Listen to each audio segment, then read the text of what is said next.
Right, if we start maybe looking back at the season that's just finished, the key performance for you of that year? So 2012 was a really important year, of course, with the Olympics, but also the World Championships going on in the Netherlands, which was pretty big for me personal. Also, with the first time there was a team time trial held, and of course, yeah, we won that as team specialized lululemon. So it was one of the main objectives of the season, and to achieve that was just so satisfying. That was really cool. Also for me personal, the Olympics were really great, where I could help Marianne Vos win the gold medal, and for myself also to compete in the time trial and on the track was just also an awesome experience. You talked about Marianne Vos's medal, so what did you do on the day? What was the tactics, if you like, starting that race? So the road race, I had to open it kind of because everybody would watch the Dutchies, like, because she was such a big favorite, so we would have to start the attacks, and my job was to attack just the first 100 kilometers until the second time Box Hill, and I was just attacking and tried to make the others tired, and I think that worked quite well. And then after that, Marianne could do one real good attack, and then she was gone. So yeah, that worked pretty well. What's she like as a character? You know, her mentality, personality? Well, she just always wants to win with everything, not just riding a bike, but everything she does, she just wants to be the best. And yeah, I think that's something in her character that's so important for her, for like a professional athlete. She's outstanding in everything, and if she's not really good at something, then she's working on it until she has it good. So yeah, she's a very, very special character. When you see somebody like that, you know, when you're close to them on teams, do you take something from it as well? Does it affect the way you look at racing? Yeah, of course it does a little bit, but yeah, I mean, I have my own ways to do things, and I'm a bit of a different person than she is. I like time trialing and numbers and really preparing for something in a very specific way, and she is more like she always wants to play and just do things with her feeling, and we are very different in that kind of thing. So I think I can learn a lot from her, but yeah, we have different characters. So yeah, I just do my thing and she does her thing. So, and we both have our strengths. So. You mentioned the World Championships in the Netherlands, so can you talk about that experience, what it was like for you? Yeah, of course it was in the Netherlands, so that was really cool to have so many spectators and so many people come to watch.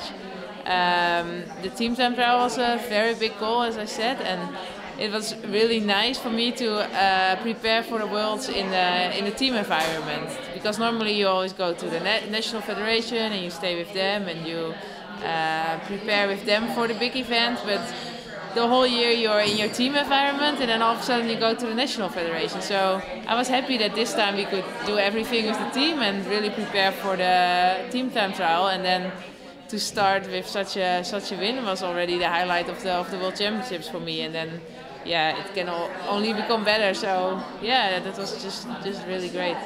You mentioned the team. Obviously it was a year of big change because the HTC stopped and then Specialized Lululemon came in. So was it a nervous time for the team, and how do you think it worked out in the end?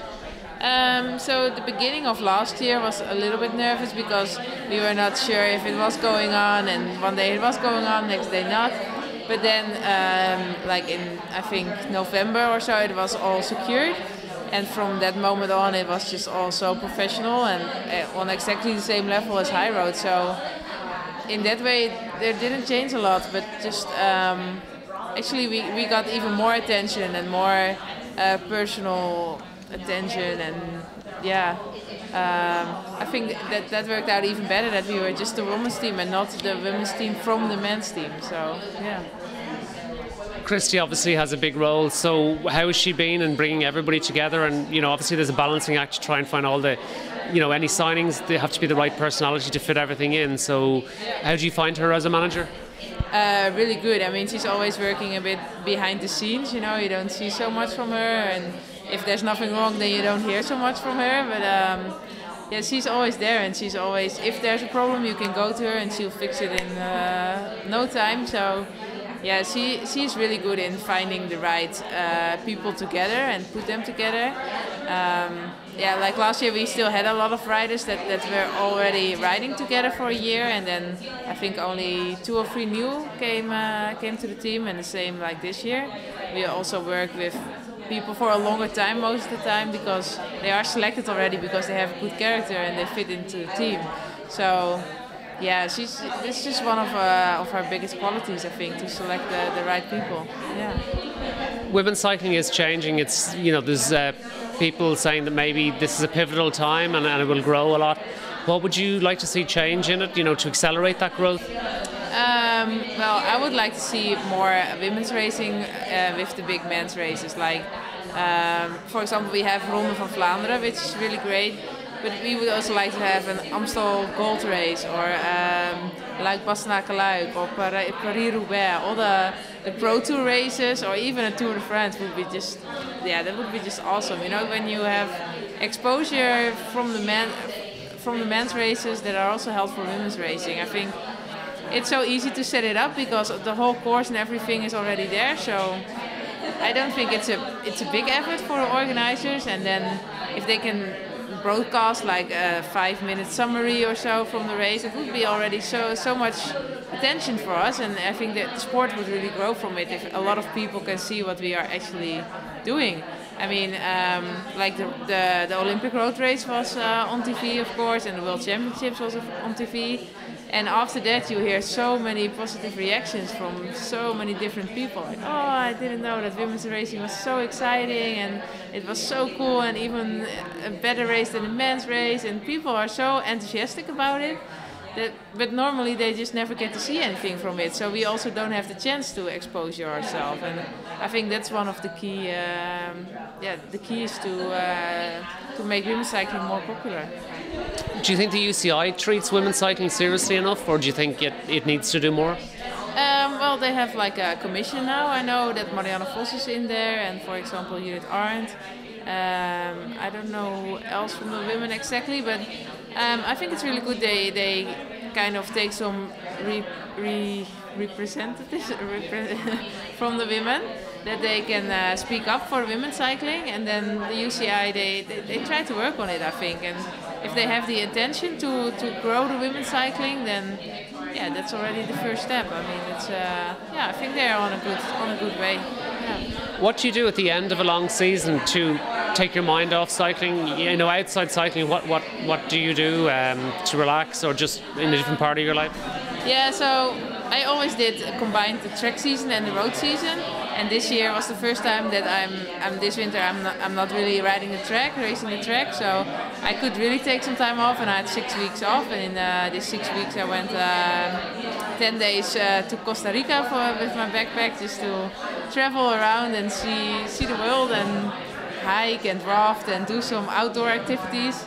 And after that I went to Curaçao for there was the Amstel Curaçao race, which is organized by the organizer from the Amstel Gold Race, and all the men's professionals were there, and then we as women were also invited, and it was just really fun to stay there for like 12 days of holiday and spend time with other Olympic athletes and other men's pro cyclists, and do stuff like swimming with the dolphins, and just really relax. Was a great time. Yeah. You're now in Portugal at the training camp. So, what do you do for the next, say, 2 months? What's your timetable like? Your planning like? So right now we are training here. Then I go back home for Christmas, and then I go to Gran Canaria for a training camp with the national team for like 12 days or so. After that I go to Mallorca for another training camp with the team again, and then we start in Mallorca or in Qatar already with the first races. So then the spring classics are already on its way. So yeah, it's all going pretty fast actually. Yeah. If you can pick what you achieve in 2013, what's the most important goals for you? Well, the individual time trial at the World Championships is for me personal a big goal. Also, I would like to defend the team time trial title, of course. National championships are important, and the spring classics I like to perform well in, especially the Ronde van Vlaanderen actually. Yeah.